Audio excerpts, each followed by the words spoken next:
Welcome to the debate. Imagine standing in front of a sprawling, magnificent, billion-dollar public library. Right. A real architectural marvel. Exactly. It has these soaring marble columns, millions of volumes, free access for literally anyone who walks through the doors. And it was entirely funded by one man. Mm-hmm.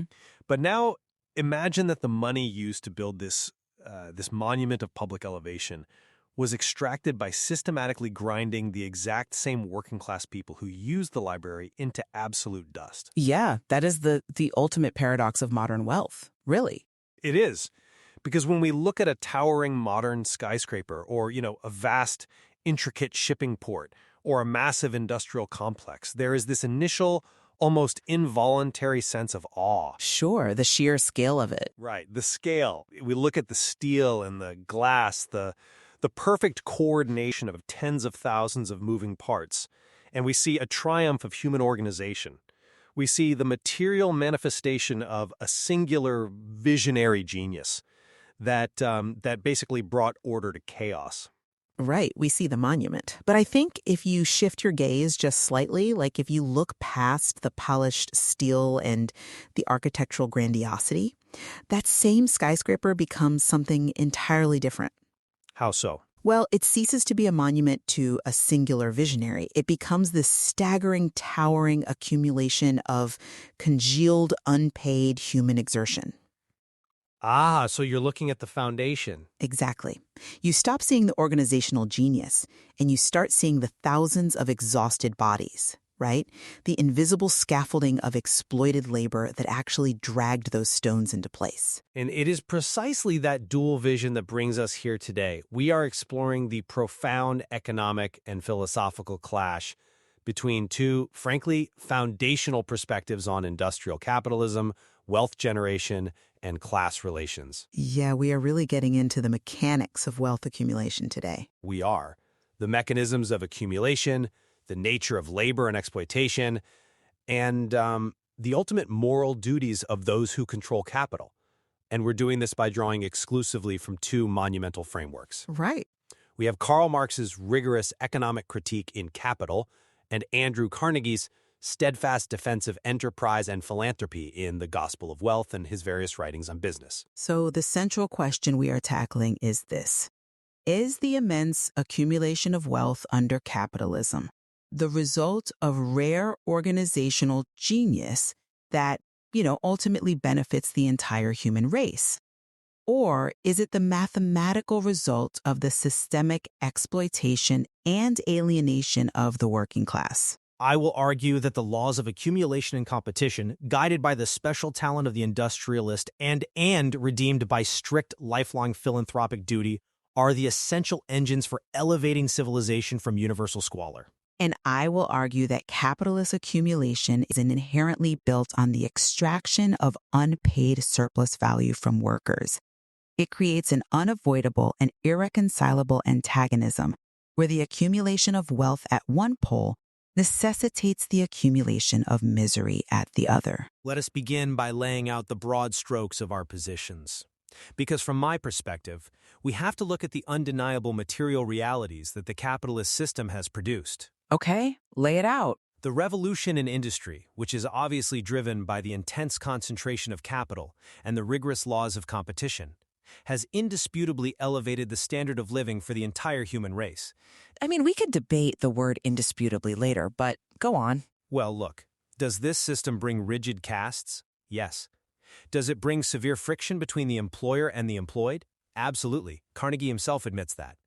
But as he so astutely observed, the modern laborer has more comforts today than the landlord of a few generations ago. That's the classic Carnegie defense, yeah. Because it's true. The contrast between the palace of the millionaire and the cottage of the laborer measures the change that has come with civilization. Carnegie points out that when he visited the Sioux, the chief's wigwam was practically identical to those of the poorest of his braves. Right. Universal equality in poverty. Exactly. That is what human equality looked like before industrialization. Universal squalor. The survival of the fittest in the marketplace naturally concentrates wealth into the hands of the few because the talent for large-scale organization is incredibly rare. Okay, so you see this concentration as a natural law. Not just a natural law, but not an evil either. It is the necessary soil for progress.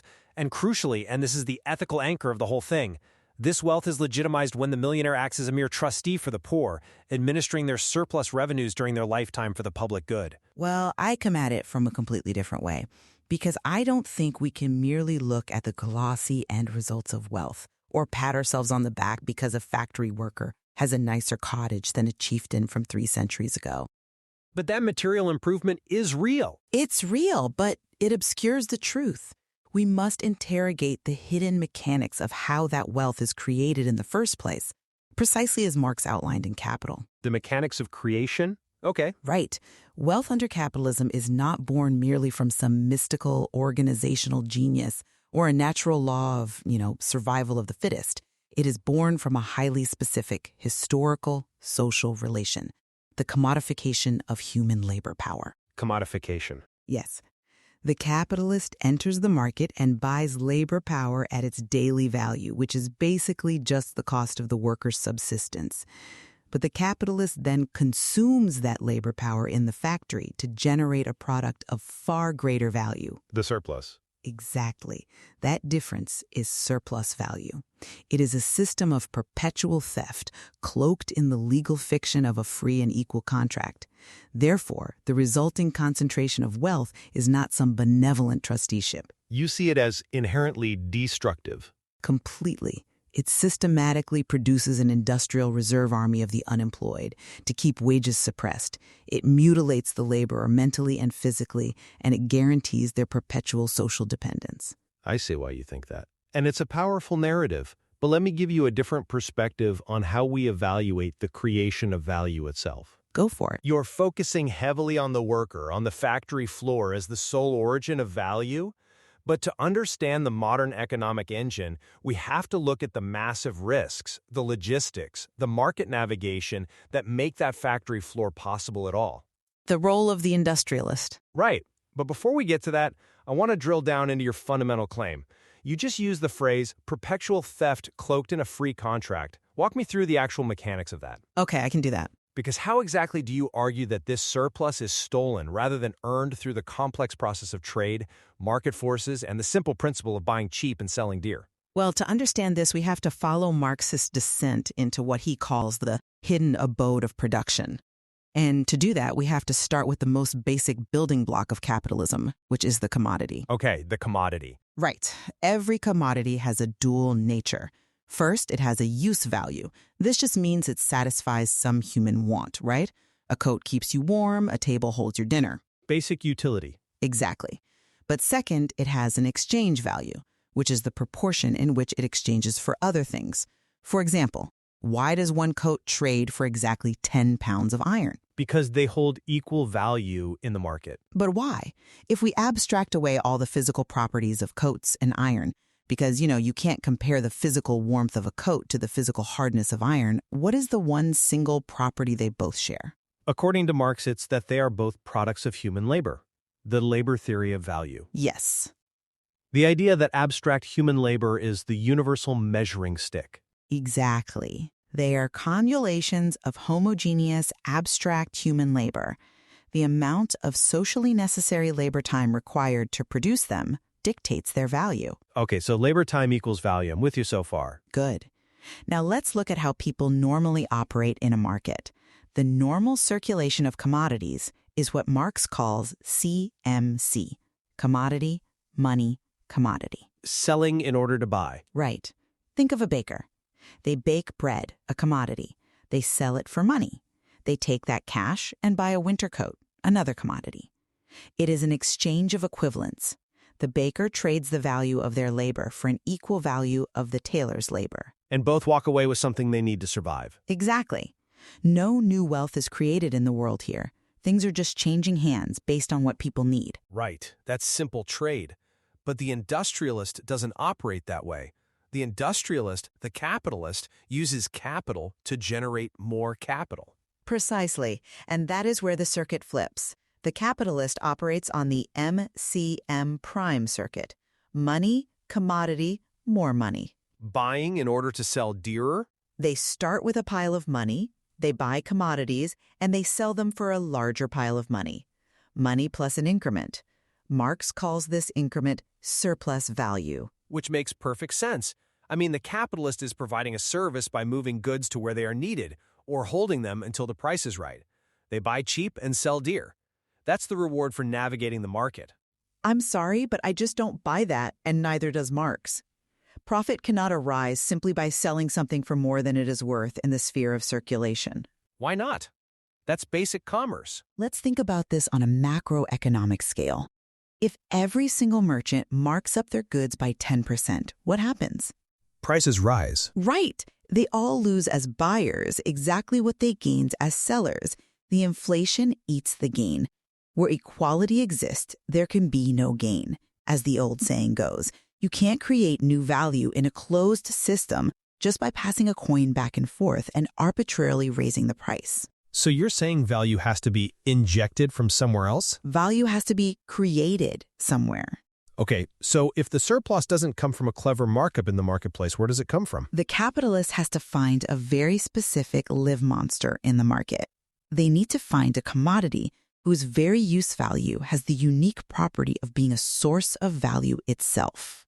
And there is only one commodity on Earth that does that. Human labor power. Because a human being can produce more value in a day than the value of the food and shelter it takes to keep them alive for that day. Yes.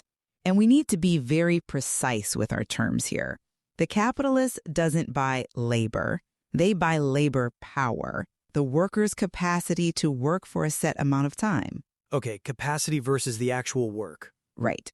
The capitalist buys this labor power at its fair, objective market value. What is the value of a human being's labor power?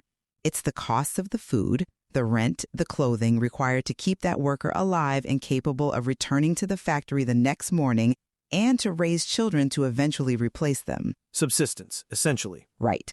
Let's say, mathematically, it takes 6 hours of labor a day to produce enough value to cover those basic needs. Marx calls this the necessary labor time. Produces the equivalent of their wages, and the transaction is fair. Equivalent for equivalent. But the capitalist doesn't send the worker home after 6 hours. That's the trick.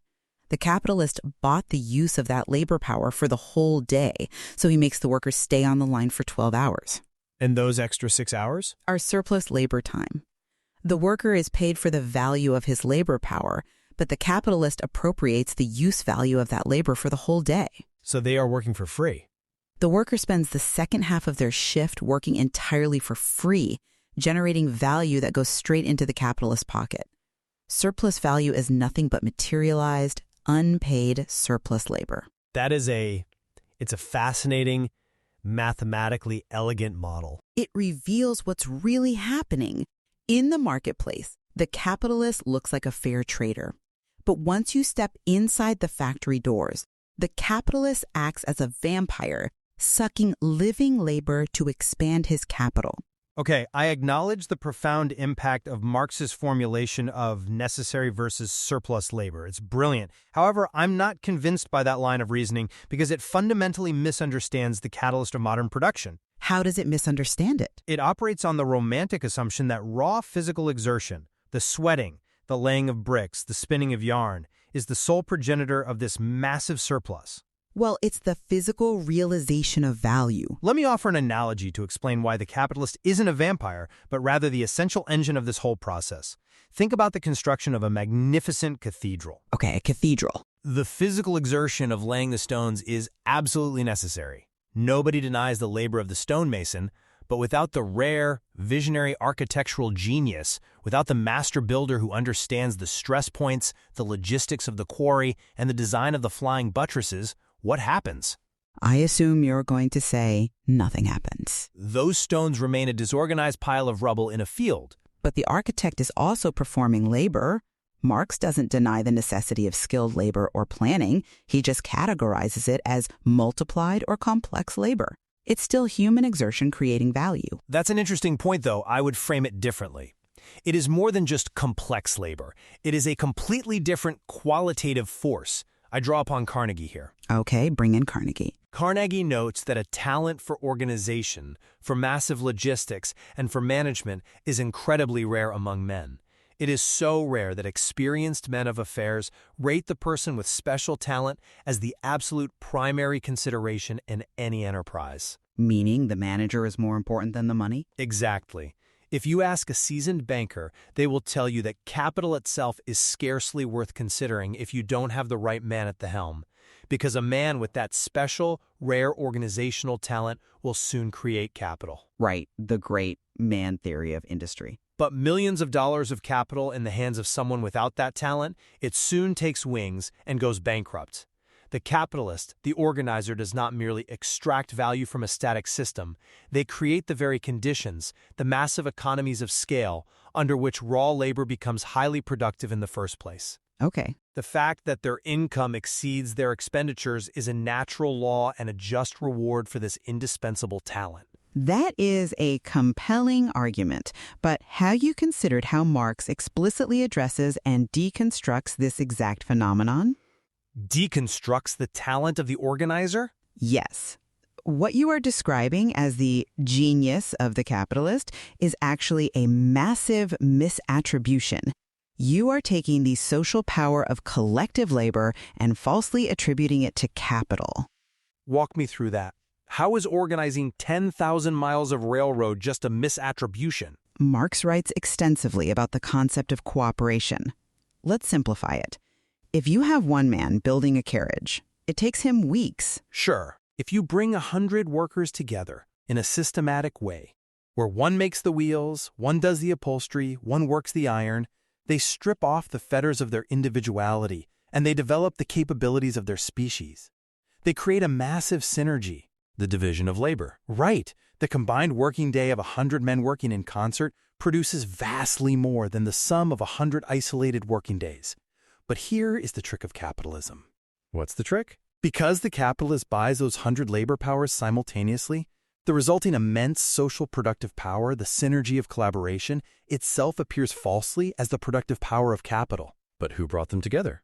Who arranged the logistics of the factory? Who took on the financial ruin if the carriages didn't sell? The capitalist did. The capitalists did, yes. But their direction is not neutral, benevolent management. It is a coercive relation. Coerces? As Marx says, the capitalist's control is despotic. The entire aim of their organization is not merely to make things efficiently, it is to pump out the maximum possible surplus labor. The capitalist takes the credit for the power of associated labor. I disagree that it's purely despotic. Furthermore, let's use your own cathedral analogy against you. Go ahead. Your analogy fails because it describes an ancient artisan economy. Under mature modern capitalism, the capitalist is not the architect. What are they then? The capitalist is the bank that finances the cathedral. As the scale of production grows, the capitalist completely steps away from the organizing. They hire managers to do it. The capitalist becomes mere personified capital, clipping coupons in a parlor. They hire the stonemasons and they hire the brilliant architects, and they appropriate the surplus value created by both of them. Even if I concede that in mature industries the capitalist delegates daily management, the initial risk, the allocation of capital, and the navigation of the intense, unforgiving laws of competition require a guiding intelligence that society must reward. A reward drawn from unpaid labor. But if we strip away the incentive for that risk, the whole engine grinds to a halt. And this requires us to look at the broader implications of the system. We must acknowledge that this intense individualism, this relentless drive for profit, creates immense friction. It creates the class war Marx is so focused on. But Carnegie argues that the price we pay for this law of competition is vastly outweighed by the benefits it rains down upon everyone, including the working class. Are we talking about the benefits of cheap commodities? Exactly. You're looking at the factory floor in isolation. Look at the consumer market. Without this ruthless law of competition, commodities in the past were crude and expensive. True. The competitive drive forces the capitalists to institute the strictest economies. Yes, that includes trying to lower the cost of wages. Carnegie doesn't deny that, but it also guarantees the survival of the fittest in every single department of industry. The relentless pursuit of efficiency. And the result is that today, the world obtains commodities of excellent quality at prices which even the generation preceding us would have deemed practically magical. The poor today enjoy what the rich could not before afford. Like what? As Carnegie points out, you can buy a flawless, manufactured shirt for pennies, whereas a century ago, it would have taken a woman weeks to weave it by hand. Progress requires that we accept this friction, because rejecting it means reverting to primitive communism, Which he views as a failure. a system humanity rightly discarded because it failed to separate the drones from the bees.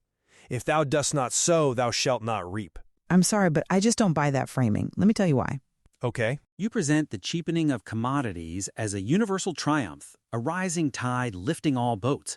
But Marx provides a devastating mathematical critique of exactly why the capitalist strives to cheapen commodities. It's market competition. Yes, but the capitalist has no inherent interest in the use value of the goods they produce.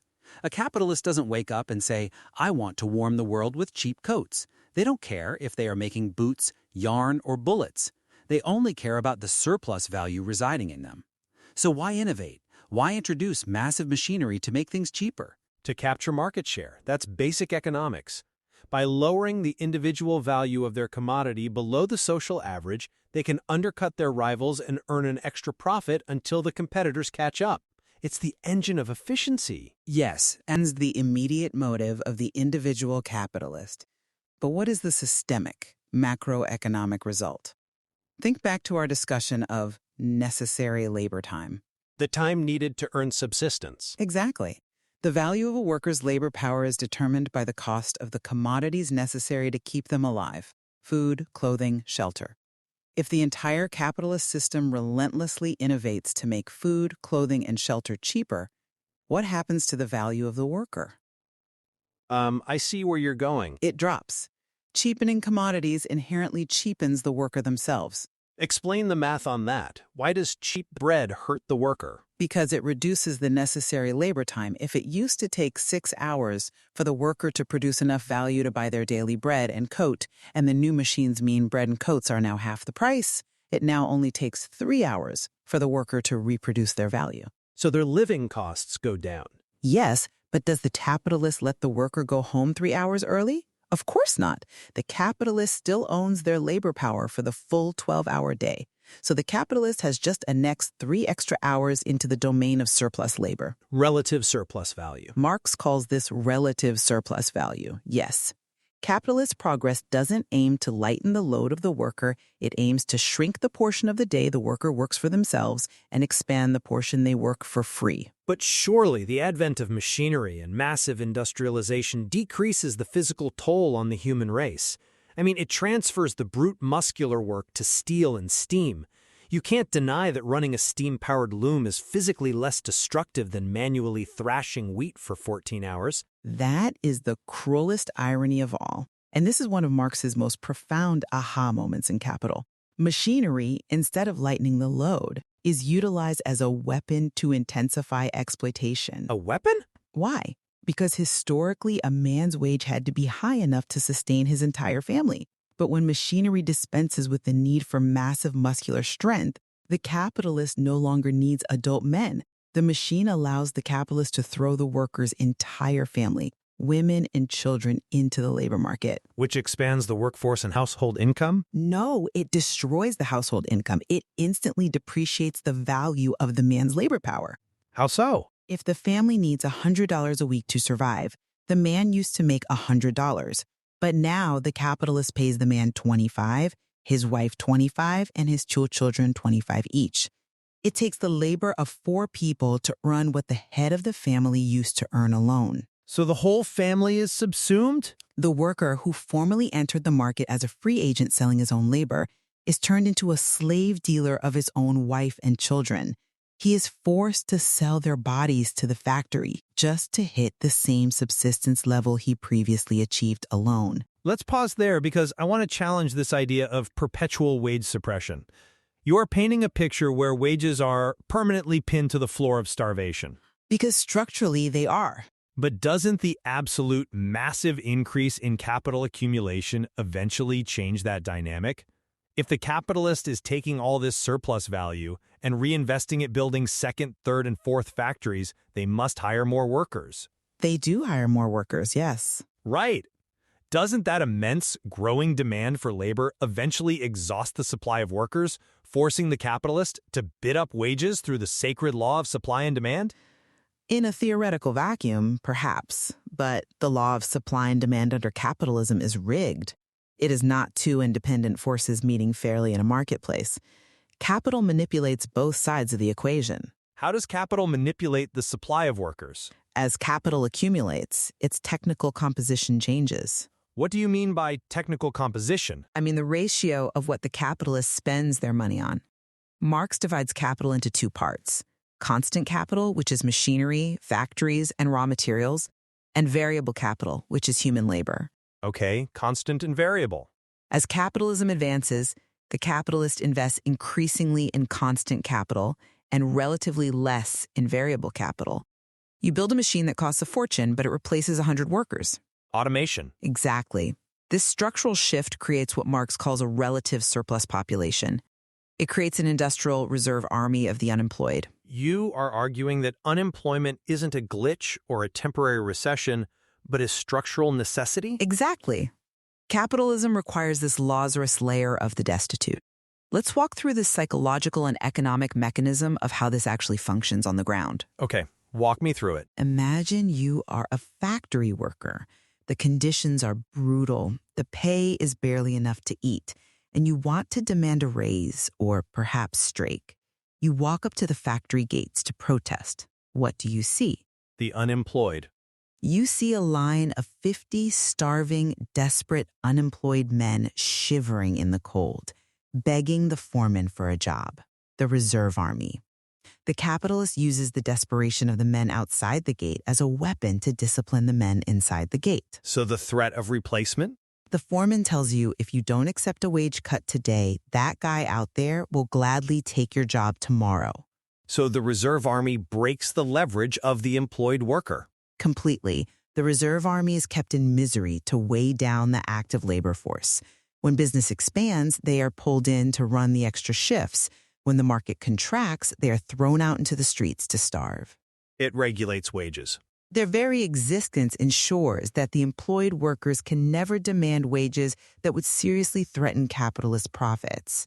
The mechanism of capitalist production so manages matters that the absolute increase of capital does not mean a proportional increase in the demand for labor. It is a mathematical trap. A grim picture. As Marx writes, in one of his most sweeping conclusions, accumulation of wealth at one pole is therefore at the same time accumulation of misery, agony of toil, slavery, ignorance, brutality, mental degradation at the opposite pole. I see the power of that critique. The image of the reserve army at the gates is visceral. And frankly, Carnegie himself did not entirely shy away from the grim realities of industrialization. He didn't? No, he was a realist. He fully acknowledged that the massive factory system creates a society where the employer and employee know little of each other, where they become distant castes, and where mutual ignorance breeds mutual distrust. He recognized the friction. But he justifies it. Here is where we must logically pivot. If we accept that this friction exists, we have to move from the mechanical diagnosis of the system to the moral resolution. We have to deal with human nature as it actually is, not as we wish it to be. Ah, you are leading into Carnegie's ultimate defense, the gospel of wealth. Yes, and I am bringing it up because your Marxian critique leads to a dead end. You paint a picture of inescapable structural doom, where the reserve army is permanently crushed and the worker is perpetually alienated. It's only doom for the capitalist system.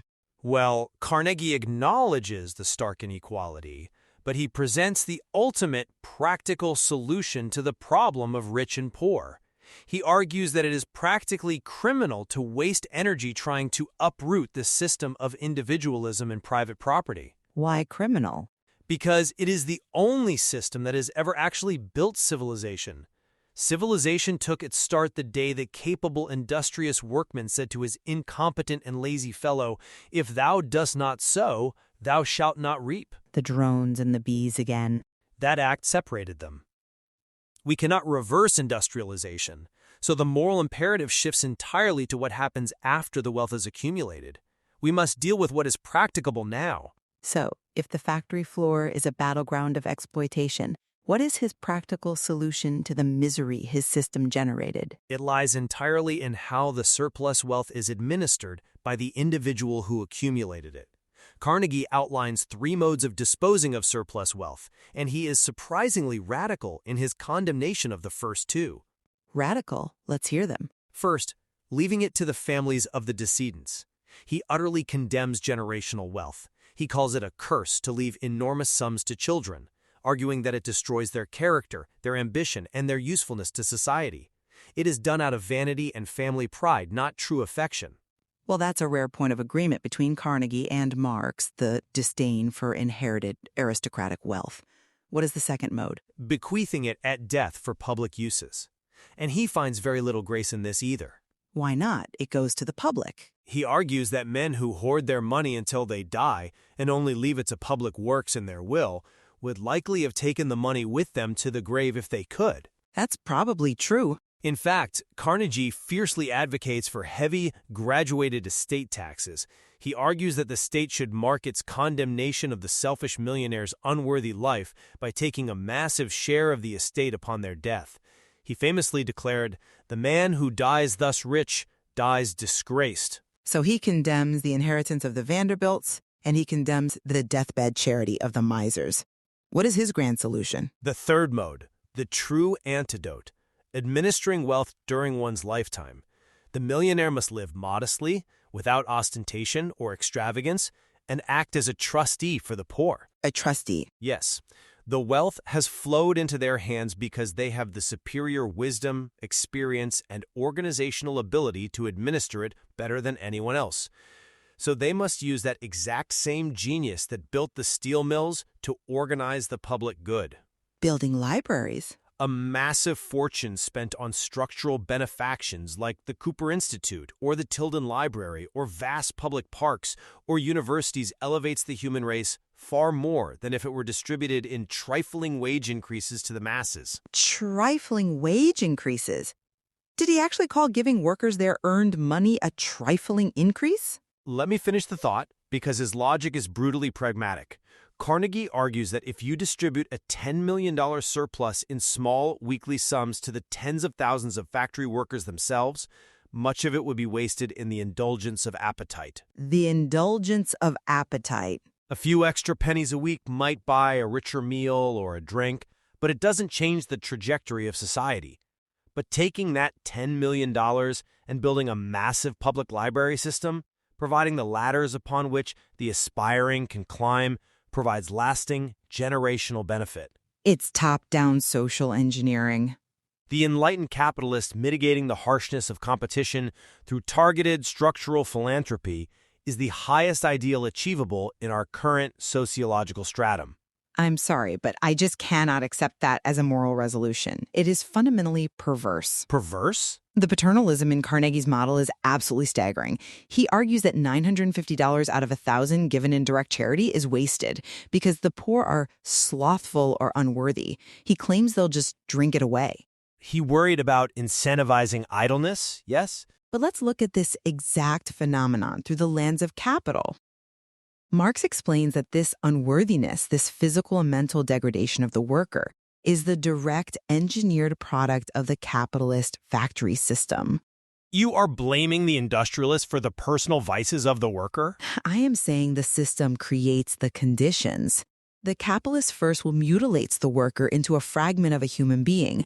They exhaust their body with 14-hour shifts. They deny them education by pulling them out of school to work the looms. They degrade them to a mere conscious appendage of a steel machine. They employ them in rigorous labor, yes. And then, after breaking them physically and intellectually, the capitalist turns around and says, well, I can't give you higher wages because you wouldn't know how to spend it properly. You're too degraded. I think that's a mischaracterization of his intent. It is a horrific circular logic. You break their bodies and then you say they are too broken to be trusted with their own money. But surely you don't think libraries and universities are a bad thing. Look at the actual outcome. Is a grand public institution not a better, more permanent societal investment than a marginally higher hourly wage that might be consumed instantly and forgotten? I think the monument completely obscures the origin of the wealth. Let's deconstruct this trustee concept, because it is the ultimate capitalist mythology. How is it mythology? It's real money building real buildings. To Marx, the capitalist is not a noble benefactor. They are, as we discussed earlier, merely personified capital endowed with a will. They are a cog in the machine acting out the laws of accumulation.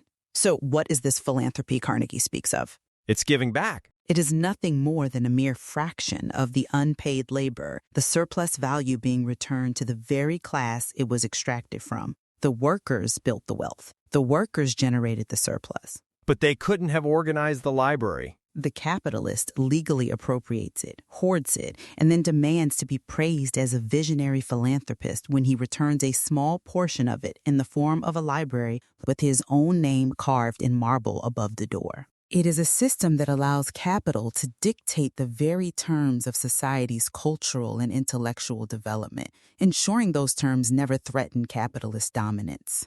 That is an incredibly cynical view of genuine public benefaction. You say the capitalist dictates the terms to protect themselves, but Carnegie explicitly states that the wealthy should place ladders within reach for the community to climb.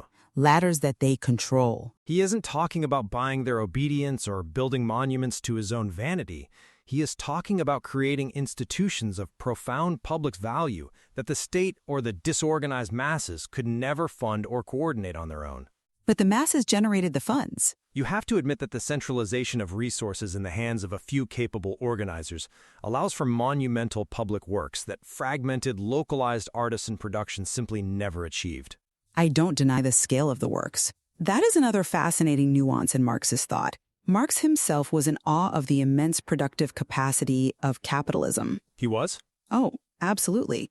In the Communist Manifesto, Marx and Engels explicitly write that capitalism has accomplished wonders far surpassing Egyptian pyramids, Roman aqueducts, and Gothic cathedrals. It has drawn all nations into civilization. So he sees the utility of it. But the contradiction at the heart of it all, the contradiction between the highly socialized nature of production, where thousands of people work together in a coordinated factory, and the purely private appropriation of the wealth they generate, simply cannot be solved by charity. Then how is it solved? If not by the individual trustee acting for the public good, how does society advance beyond this friction? By recognizing that the system creates its own undoing. It generates its own gravediggers. Gravediggers? Yes. As capital centralizes, as one capitalist kills many others in the ruthless competition you praised earlier, the working class grows massively in numbers. And crucially, they are disciplined, united, and organized by the very mechanism of capitalist production itself. The factory acts as a classroom. The factory teaches them how to work together. Eventually, the centralization of the means of production and the socialization of labor reach a point where they become entirely incompatible with their capitalist integument. The breaking point. The shell bursts. The knell of capitalist private property sounds. The expropriators are expropriated. It is not about bending the tree of humanity slightly with a few well-placed philanthropic libraries. It is about reclaiming the vast, world-shaking productive forces for the society that actually operates them. I see why you think that, and the vision of reclaiming the means of production is a conceptually powerful one. But I must return to Carnegie's deep skepticism of that very revolutionary instinct. Of course he's skeptical. He's the capitalist. His logic holds. Carnegie addresses this directly. He argues that the socialist or anarchist who seeks to overturn these foundational laws of property and competition is attacking the foundation of civilization itself. Civilization as he knows it. He argues that even if a brotherhood where everyone labors for the common good is a nobler, more beautiful ideal in theory, it is not evolution, it is revolution. It necessitates changing human nature itself, which is a work of eons. Human nature is shaped by the system, though. Until a radically different system is practically proven to work, not just on paper, but in reality, human nature requires the intense, sometimes harsh motivation of individualism. If thou dost not sow, thou shalt not reap. It's a convenient justification for keeping the spoils. The capitalist structure, fueled by rare organizational talent and tempered by a lifelong, solemn duty to public philanthropy, remains in Carnegie's view, the only historically proven mechanism for lifting humanity out of primitive squalor and driving material progress. And I must conclude my stance by reiterating that this entire edifice of wealth, no matter how grand the libraries or how incredibly cheap the manufactured goods become, is fundamentally mathematically built on the systemic appropriation of surplus labor. You see it as a permanent flaw. As long as labor power is treated as a commodity to be bought and consumed, the dynamic of MCM prime guarantees a permanent class of the destitute. It guarantees the reserve army at the gates. The structural misery. It guarantees that capital will recklessly squander human life unless compelled by organized society to do otherwise. Philanthropic solutions are structurally inadequate because they attempt to cure with charity the very disease that the economic model requires to function. It is a profound and irreconcilable divide. And yet, in looking closely at both Marx's Capital and Carnegie's The Gospel of Wealth, there is a fascinating, undeniable point of convergence. The point of no return. Exactly. Both of these men, viewing the world from entirely opposed moral, economic, and philosophical frameworks, acknowledge one central truth. The Industrial Revolution has irrevocably destroyed the good old times of localized artisan production. Yeah, the spinning wheel is gone forever. They both recognize that society has been plunged into a new era of massive, centralized production. Neither believes we can or should go backward. That is absolutely true. Marx saw capitalism as a necessary, brutal historical stage that built the productive forces required for a future society to thrive. And Carnegie saw it as the ultimate, albeit harsh, stage of human development that simply required the moral evolution of the wealthy to perfect it. Both saw the immense, earth-shattering power of modern industry. Neither held any romantic delusions about returning to the plow and the spinning wheel. For those of you listening, we highly suggest you return to the source text of Capital and the Gospel of Wealth, exploring how these competing philosophies continue to shape the very foundations of our modern economic reality offers an invaluable lens for viewing the world around us. Are we looking at a marvel of human organization or a profound sight of systemic coercion? Or perhaps inextricably both. The next time you walk past a towering skyscraper or a massive industrial port or a grand philanthropic institution, we invite you to look at it twice. Look at it first through the eyes of the master builder, the organizational genius who brought the steel and glass together. And then look again and see the invisible, congealed labor of the thousands who actually laid the stone. We leave it to you to weigh the merits of the Gospel of Wealth against the theory of surplus value. Thank you for joining us.